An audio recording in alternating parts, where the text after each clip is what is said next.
عید الاضحیٰ کا دن وہ دن ہے جس میں شیطان کو تکلیف ہوتی ہے اور وہ خوب روتا ہے، کیونکہ یہ اس کی شکست کا دن ہے۔ ابراہیم علیہ السلام کے پاس 3 دفعہ شیطان آیا بہکانے، تو انہوں نے جو اس کو کنکریاں 3 ماری مینا میں، وہاں پہ اب 3 جمرات بنے ہوئے ہیں۔ تو عید کا دن شیطان کی شکست کا دن ہے۔ اس دن اس کو تکلیف ہوتی ہے کہ میں نے اس دن کوشش کر لی اور میں ناکام ہوا۔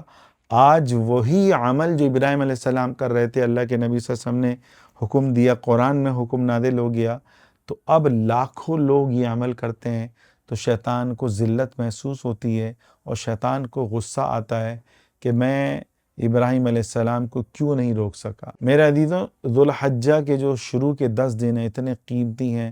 قرآن میں اللہ کہہ رہا ہے والفجر ولیال عشر، ان 10 دنوں کی اللہ قسم کھا رہا ہے، اور اس 10 دنوں کی اتنی برکتیں ہیں کہ حدیث میں اس کے فضائل بیان ہوئے ہیں۔ بعض علماء کے نزدیک تو یہ 10 دن رمضان سے بھی افضل ہیں، رمضان سے بھی قیمتی ہیں 10 راتیں۔ ان 10 دنوں کی کیونکہ فضائل ہیں، 10 راتوں کے فضائل ہیں، تو شیطان کی کوشش ہوتی ہے لوگوں کو گناہوں میں لگائے جائے، حرام میں لگیں، فحاشی میں لگیں، موبائل کے غلط استعمال میں لگیں، اور اللہ کے آگے سر نہ جھکائیں۔ تو اس دن شیطان کو کی شکست ہوتی ہے، تو اس دن شیطان چاہتا ہے کہ یہ دن میری شکست کا دن ہے، اور اس دن میں لوگوں کو اور زیادہ گمراہ کروں گا، لوگوں کو اور زیادہ اللہ سے دور کروں گا۔ اسی لیے شیطان اماں ہاجرہ کے پاس آیا، ابراہیم علیہ السلام کے پاس آیا، اسماعیل علیہ السلام کے پاس آیا، بہکانے ناکام ہوا۔ اس دن بیٹے کو جب باپ نے بتایا کہ بیٹا اللہ نے تمہیں ذبح کرنے کا حکم دیا، تو بیٹے نے کیا یا ابت افعل ما تؤمر، اے ابا وہ کیجئے جس کا آپ کو حکم دیا ہے، ستجدونی انشاء اللہ من الصابرین، کہ اے میرے ابا آپ مجھے صبر کرنے والوں میں سے پائیں گے۔ تو یہ شیطان کی ہار کا دن ہے، اسی لیے حاجی جمرات میں جو ہے ان 3 جگہوں پہ کنکری مار کے یہ اعلان کرتے ہیں آج ہم اپنی خواہشات پر اللہ کے حکم کو ترجیح دیتے ہیں۔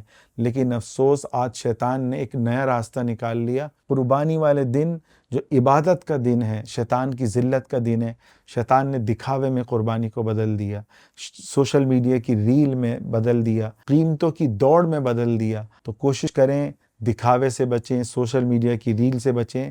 قربانی کے دن ہم دوڑ لگائیں۔ آپ کو پتہ ہے امیر لوگوں کی دوڑ ہوتی ہے کہ دیکھو سب سے جو مہنگا جانور ہے مجھے خریدنا ہے، دوسرا سیٹ کہتا ہے ڈیفینس کرنی، اس سب سے جو مہنگا جانور ہے مجھے خریدنا ہے۔ تو یاد رکھیں قربانی اصل قربانی نہیں ہے، اسماعیل صاحب کو ذبح نہیں کرایا، اصل قربانی ہے حرام کاموں کو چھوڑنے کی، موبائل کے گناہ سے بچیں، نظر کو بچائیں، سود کو چھوڑیں، تکبر کو چھوڑیں۔